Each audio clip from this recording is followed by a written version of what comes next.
अगर आपका भी state bank of India, HDFC, Punjab national bank, bank of Baroda, PNB और कैनरा, इनमें अगर आपका खाता यहाँ पर है तो बैंक की तरफ से जो नई गाइडलाइन है वो यहाँ पर आप लोगों के लिए जारी हो चुकी हैं। जो नए नियम हैं, नए रूल्स हैं, वो आ चुके हैं। अब ये जितने भी नियम हैं, अगर आपका भी इस बैंक में खाता है तो आपको जानना बहुत ज़्यादा ज़रूरी है। तो इस वीडियो में मैं आपको बताऊंगा कि यहाँ पर बैंक ने कौन कौन से जो नए नियम हैं वो जारी कर दिए हैं। तो वीडियो आप लोगों के लिए बहुत ज़्यादा हेल्पफुल है, इम्पोर्टेंट है। तो आप लोग इस वीडियो को शुरू से अंत तक ज़रूर देखिएगा। देखिए, अगर आपका भी state bank of India, PNB या बैंक ऑफ बड़ौदा या फिर एचडीएफसी या कैनरा में अगर आपका अकाउंट है तो यहाँ पे जो बैंक है वो यहाँ पे 1 जून 2025 से जो नए नियम है वो आप लोगों के लिए जारी हो जाएंगे।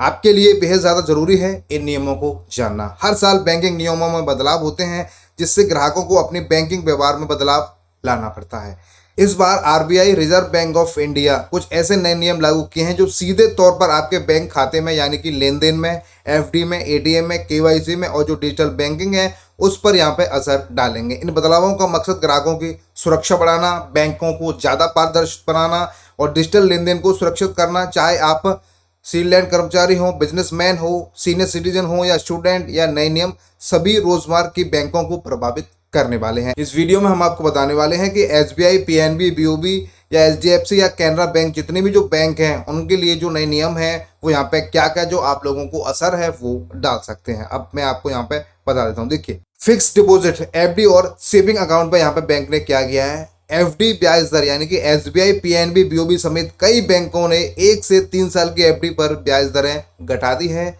जबकि 5 या उससे ज़्यादा की एफडी पर सीनियर सिटीजन को 0.50% तक ज़्यादा ब्याज यहाँ पे मिलने वाली है, केवल सीनियर सिटीजन्स को। ठीक है। सेविंग अकाउंट, एसबीआई ने मिनिमम बैलेंस की लिमिट घटा दी है जिससे छोटे ग्राहकों को राहत मिलेगी। कुछ बैंकों ने सेविंग अकाउंट पर ब्याज दरें 2.70% या उससे ज़्यादा कर दी है।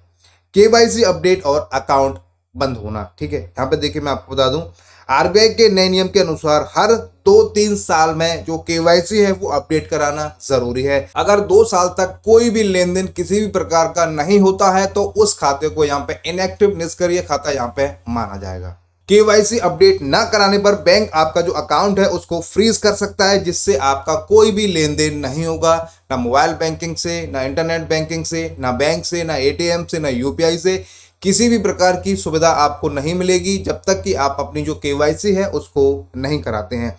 एटीएम और यूपीआई ट्रांजैक्शंस, ठीक है। देखिए, एटीएम अब फ्री ट्रांजैक्शन की लिमिट घट गई है। लिमिट के बाद हर ट्रांजैक्शन पर 20 से 25 रुपए तक का जो चार्जेस है वो लगने वाला है। यूपीआई, आरबीआई ने यूपीआई ट्रांजैक्शन के लिए नई लिमिट और सिक्योरिटी फीचर्स लागू किए हैं। अब यूपीआई से एक दिन में ट्रांजैक्शन की लिमिट और ओटीपी पिन वेरिफिकेशन अनिवार्य कर दिया जाएगा।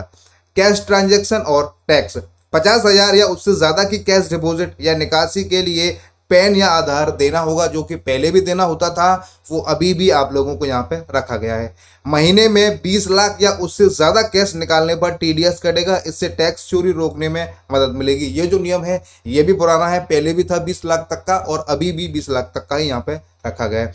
माइनर अकाउंट और डिजिटल बैंकिंग, 10 साल या उससे ज़्यादा उम्र के बच्चे बैंक में पॉलिसी के अनुसार खुद अपना अकाउंट चला सकते हैं। अगर आपका कोई बच्चा है जिसकी 10 साल उम्र हो चुकी है तो वो अपना जो अकाउंट है खुद यूज़ कर सकता है। अब उसमें पेरेंट्स का कोई भी यहाँ पे मैटर नहीं रहेगा। ज़रूरी नहीं है कि पेरेंट्स के साथ भी जो भी है लेन देन वगैरह वो करे, वो खुद से अपने आप से भी यहाँ पे जो है वो कर सकता है।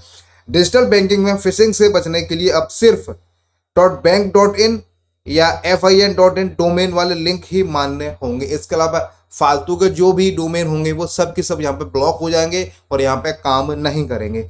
SBI, PNB, BOB, Canara, HDFC, अब देखिए, ग्राहकों की सुरक्षा, नए नियमों से डिजिटल फ्रॉड और फिशिंग के मामले कम होंगे। सीनियर सिटीजन को फायदा, एफडी पर ज़्यादा ब्याज और फ्लेक्सिबल विड्रॉल ऑप्शन से सीनियर सिटीजन्स को यहाँ पे राहत मिलने वाली है। छोटे खाताधारकों को राहत, मिनिमम बैलेंस की शर्त आसान होने से छोटे ग्राहकों को आसानी से यहाँ पे खाता चला सकते हैं।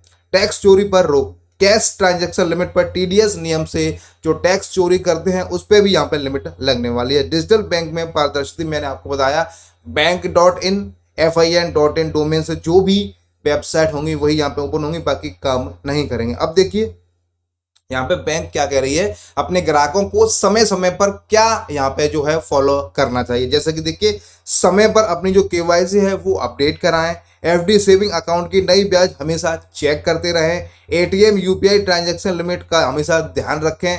ऐसा ना हो कि आप बार बार इसको इस्तेमाल कर रहे हैं और आपके यहाँ पे जो चार्जेस है वो कटते रहे। कैश ट्रांजैक्शन करते समय पैन और आधार हमेशा साथ रखें। डिजिटल बैंकिंग करते समय सिर्फ आधिकारिक वेबसाइट या ऐप का ही इस्तेमाल करें, यानी कि बैंक की जो ऑफिशियल बैंकिंग की वेबसाइट है। बच्चों के बैंक अकाउंट के लिए जो पॉलिसी है उसको पहले पढ़ें समझें, उसके बाद ही बैंक में यहाँ पे जो अकाउंट है वो ओपन करें।